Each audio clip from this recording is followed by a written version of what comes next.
പുത്തൻകോടിൻ്റെ മണ്ണിലുള്ള വിശ്വപ്രസിദ്ധമായ ശാന്തിഗിരി ആശ്രമത്തിൻ്റെ ആഭിമുഖ്യത്തിൽ ഈ കഴിഞ്ഞ ഒക്ടോബർ 19 നടത്തപ്പെട്ട ശാന്തിഗിരി സാഹിത്യോത്സവം എന്ന ചടങ്ങിൽ നിന്ന് ഉള്ള ഒരു ഡിബേറ്റിൻ്റെ ദൃശ്യങ്ങളാണ്, സംവാദത്തിൻ്റെ ദൃശ്യങ്ങളാണ് ഇവിടെ ഈ വീഡിയോയിൽ നിങ്ങൾക്ക് കാണുവാൻ സാധിക്കുന്നത്.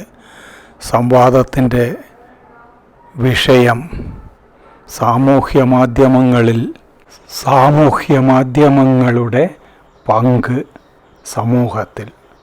സാമൂഹ്യമാധ്യമങ്ങൾ എങ്ങനെ സമൂഹത്തെ നന്നാക്കുകയാണോ ചീത്തയാക്കുകയാണോ എന്നതായിരുന്നു വിഷയം. ഈ ഡിബേറ്റിനെ പറ്റി ഒരു ചർച്ച, ഗഹനമായ ചർച്ച അന്ന് നടത്തപ്പെട്ടു.